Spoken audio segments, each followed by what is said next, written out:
Hola a todos, espero estén muy bien. Hoy aprenderemos qué son los grupos funcionales y veremos cómo identificar los más comunes que te puedes encontrar.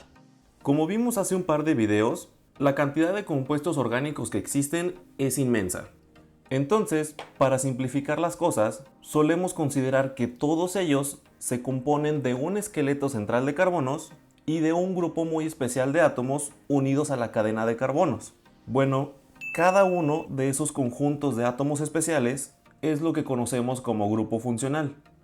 Decimos que son especiales porque los átomos del grupo funcional son los que usualmente están involucrados en las reacciones químicas que puede sufrir el compuesto. Por ejemplo, imagina que una molécula tiene 5 carbonos, pero esta parte es su grupo funcional. Con toda seguridad, si tú lo pones a reaccionar con otra sustancia, aquí es donde se llevará a cabo específicamente la reacción. Los grupos funcionales también determinan otras propiedades, tanto físicas como químicas, no solo las reacciones.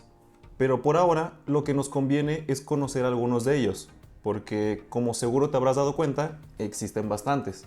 En primer lugar, hablando de los hidrocarburos, es decir, los compuestos que tienen únicamente carbono e hidrógeno, podemos encontrar tres tipos de compuestos, los famosos alcanos, alquenos y alquinos, que se caracterizan por tener enlaces sencillos, dobles y triples entre sus átomos de carbono. Generalmente, solo se consideran como grupos funcionales los dobles enlaces de los alquenos y los triples enlaces de los alquinos, porque esos sí son enlaces especiales que permiten que se lleven a cabo reacciones químicas. Pero pues tú puedes considerar a los alcanos como otro grupo funcional o simplemente como otro tipo de compuesto. El punto es conocer la diferencia entre estos tres, porque algo importante de identificar el tipo de compuesto o de grupo funcional es que eso nos ayudará con su nomenclatura. Por ejemplo, los alcanos tienen la terminación ano, como en el etano. En cambio, los alquenos terminan en eno y los alquinos en ino. Ya que todos estos compuestos se parecen mucho, los veremos con mayor detalle en otro video. Por ahora, mejor vámonos a otros grupos funcionales, que son los que suelen complicar a algunos alumnos.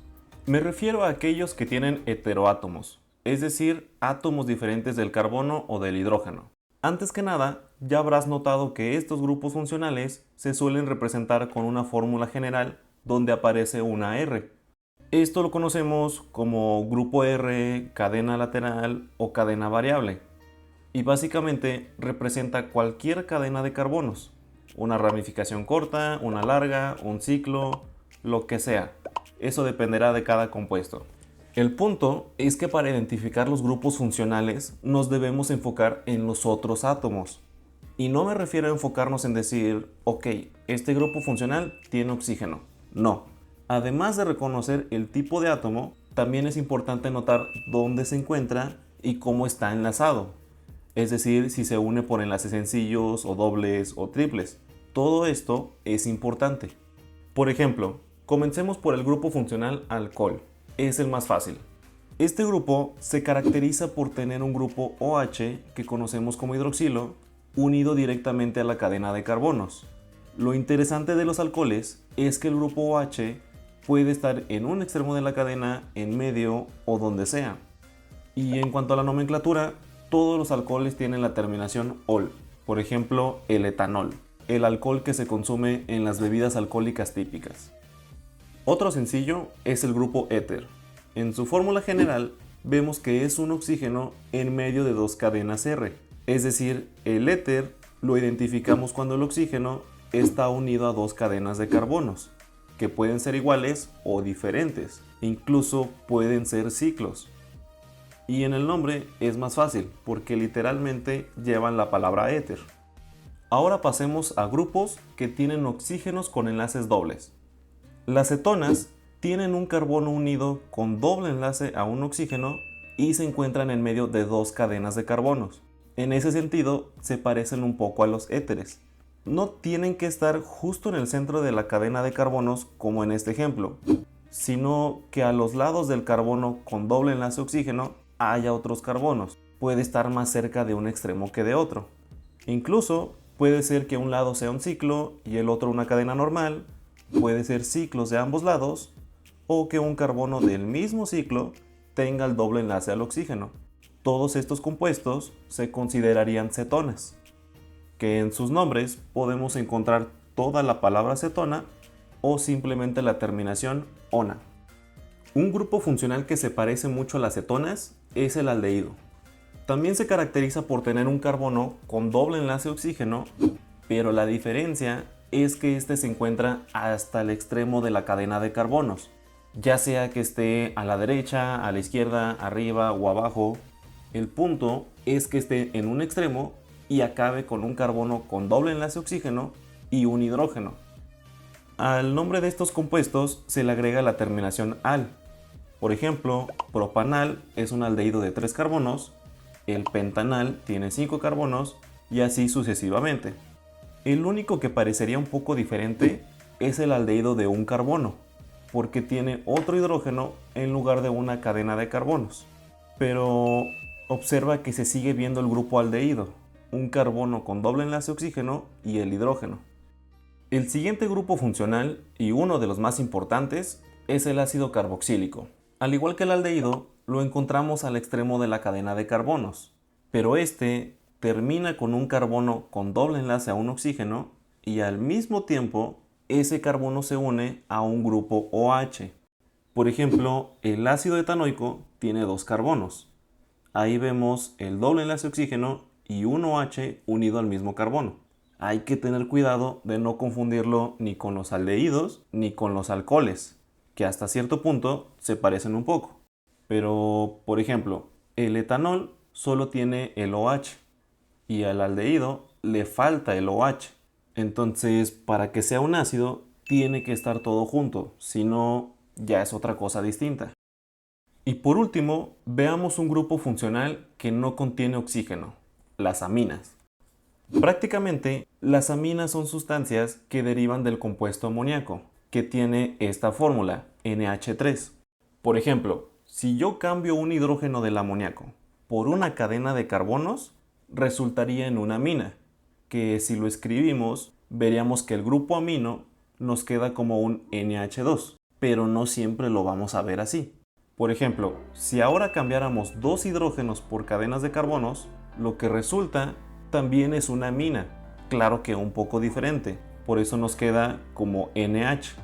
Y por último, si le ponemos 3 cadenas de carbonos, solo nos quedaría el nitrógeno, pero sigue siendo una amina. Entonces, todos son el mismo grupo funcional, pero podemos verlo de maneras distintas. Básicamente, se caracterizan por tener un nitrógeno unido a carbonos con enlaces sencillos. Bueno, hasta aquí creo estos serían los principales grupos funcionales que uno debería aprender, simplemente porque son los más comunes. Los que ya tienen tiempo siguiendo el canal saben que siempre hay recursos didácticos en la descripción del video. En este caso, les dejaré el link para un Kahoot por si quieren repasar estos grupos. Y una vez que te sientas seguro, puedes pasar a grupos funcionales más complejos. Por ejemplo, cuando un ácido carboxílico reacciona con otros compuestos, se forman otros grupos funcionales, como los ésteres, las amidas o los haluros de acilo. Con este tipo de compuestos hay que tener cuidado porque se parecen a las cetonas, ya que todos tienen un carbono con doble enlace oxígeno. La diferencia es que también tienen otro átomo especial al lado. Por ejemplo, el éster tiene el doble enlace oxígeno y otro oxígeno. La amida tiene un nitrógeno y los haluros tienen un halógeno, comúnmente el cloro. También te dejaré un Kahoot diferente donde vengan estos grupos funcionales y otros fuera de los básicos. Antes de terminar, cabe resaltar un aspecto importante. Muchos compuestos orgánicos tienen varios grupos funcionales, ya sean iguales o diferentes. No es obligatorio que solo haya un grupo funcional. Así es como se van formando compuestos más complejos con propiedades únicas. Por ejemplo, los aminoácidos son unos compuestos especiales con los que se forman las proteínas y se caracterizan por tener al grupo amino y el de los ácidos carboxílicos al mismo tiempo. Además, es importante saber que cuando un compuesto tiene varios grupos funcionales, hay uno que es más importante que los otros, por así decirlo. En realidad, decimos que hay un grupo prioritario, mientras los otros pasan a ser grupos secundarios. Para saber cuál tiene más importancia, se tiene una lista con la prioridad de los grupos funcionales, donde los ácidos carboxílicos son los más importantes porque se encuentran hasta arriba. Así, por ejemplo, si vemos un compuesto con una acetona, un alcohol y un ácido carboxílico, podemos concluir que el ácido es el grupo principal, mientras el alcohol y la acetona vienen siendo grupos secundarios porque están más abajo. Esto es importante sobre todo para determinar el nombre del compuesto, pero ya veremos la nomenclatura de cada grupo funcional en los siguientes videos. Por eso no olvides suscribirte y checar nuestra lista de orgánica. Ahí encontrarás todos los videos que vayamos subiendo. Nos vemos. Gracias. Se cuidan.